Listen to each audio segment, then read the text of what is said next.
일본인들은 조선 정부의 공도 정책에도 불구하고 끊임없이 울릉도에 침입해 자원을 약탈해 갔다.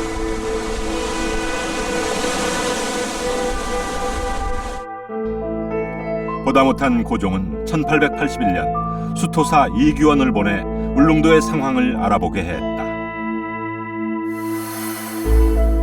수토사 이규원은 일본인이 나무를 베어 해안에 쌓고 있는 모습을 보았다고 보고했다.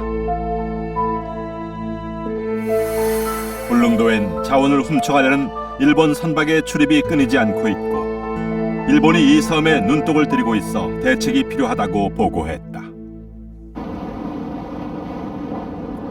조선 정부는 일본 외무성에 울릉도에 대한 도항을 금지할 것을 요청했다.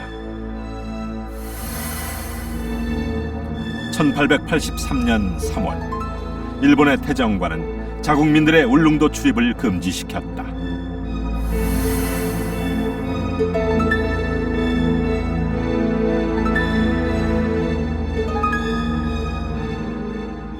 その最初の1870年代にのウトゥル島侵入は、朝鮮政府が気づいて、それで日本政府に抗議してそれで、日本政府は船をウトゥル島まで派遣してそれで日本人を全部乗せて、引き上げさせました。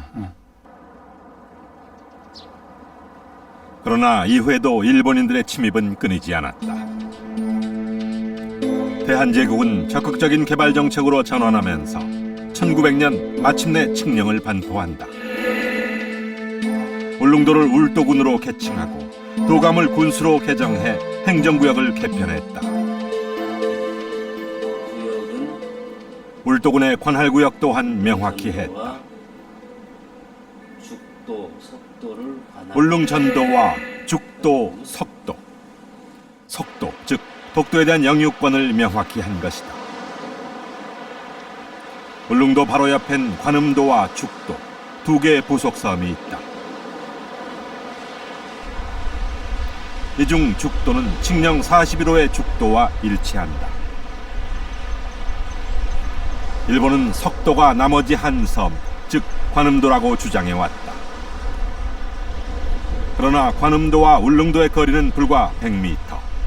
이런 까닭에 관음도는 섬의 목덜미라는 뜻의 도항이라 했고 일제강점기부터 관음도란 명칭으로 불리웠다.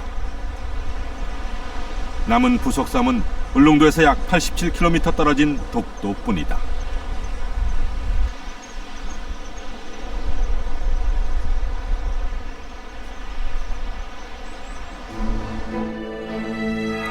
고종은 칙령 41호를 통해 울릉도와 죽도 그리고 동쪽 끝섬 독도가 대한제국의 영토임을 분명히 했다.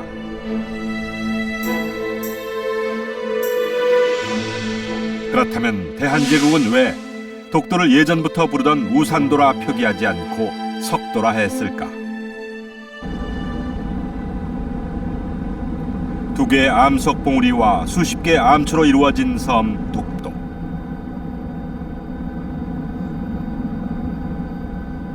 한국지명총람에 의하면 한반도 주변엔 이런 돌섬이 여럿 있는데 한국인은 이런 섬들을 석도, 독도 혹은 독섬으로 섞어 불러왔다.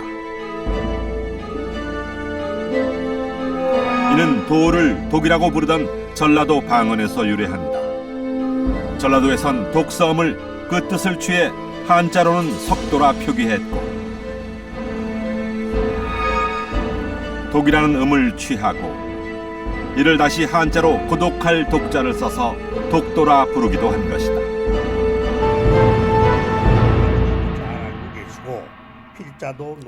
얼마 전 열린 한 토론회.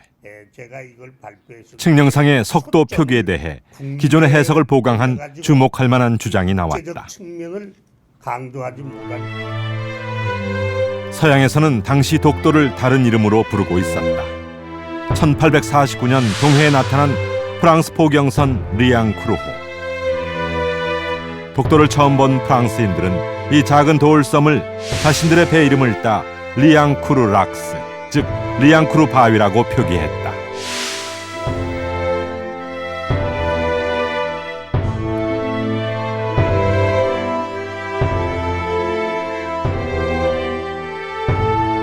일본도 마찬가지였다. 서양인들의 표기를 따라 당시 지도에 독도를 리앙크루석이란 명칭으로 표기하고 있었다. 따라서 리앙크루 석도도 대한제국의 우산도임을 세계의 국제법상 명확히 알리기 위하여 우산도라고 하는 국내 명칭보다는 리앙크루 석도를 포함해서 명칭을 정립하기 위해 명확히 하기 위하여 우산도를 석도라고 표기한 것으로 해석된다. 여기엔 주목할 점이 또 하나 있다. 대한제국은 칙령 반포를 준비하기 위해 국제조사단을 조직해 울릉도를 사전 조사했다. 그런데 이들 중엔 서양인 라포트와 함께 부산 일본 영사관 부영사인 아카츠카가 있었다. 일본 공사관은 이 칙령 제41호 제정을 위한 우용정 단장의 국제조사단에 부산 영사관 부영사 아카츠카를 참가시켜서 별도의 조사보고서를 받고 또 공동조사보고도 제출했고 현지 조사까지 했으므로 이 칙령 제41호의 개정 과정과 관보의 계제도 잘 알고 정독하여 검토했으면 더 말할 필요가 없습니다. 일본은 1900년 대한제국이 칙령을 반포한 사실을 알고 있었음에도 불구하고 한 어부가 독도에서 강치를 잡은 것을 국제법상 점령했다고 규정하면서 독도를 일방적으로 편입한 것이다.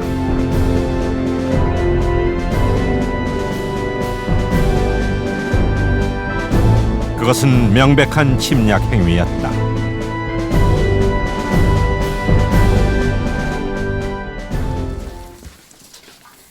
그리고 이 사실에 대한 정부 차원의 고시조차 하지 않았다. 그들이 한 일은 지방신문에 작게 공고를 낸 것이 전부였다.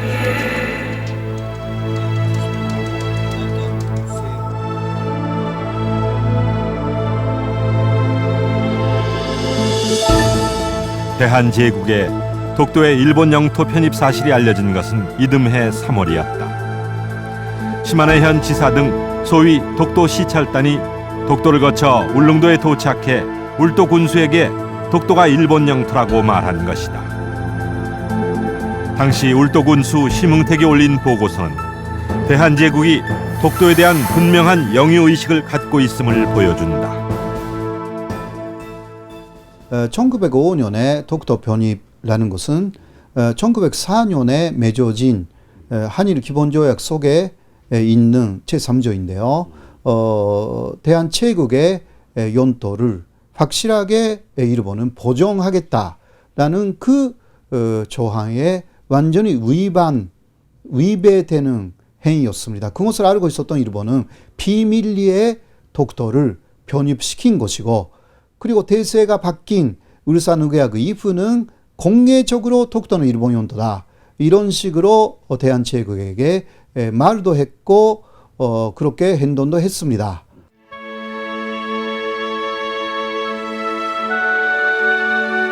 이후 대한제국은 일본에 실질적인 대응을 할 수 없었다.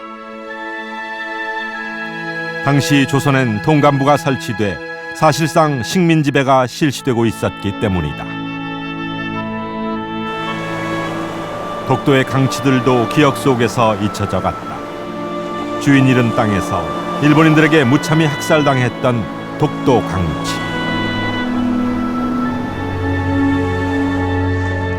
침탈의 역사를 두 눈으로 보고 겪으며 이 바다에서 사라져간 것이다.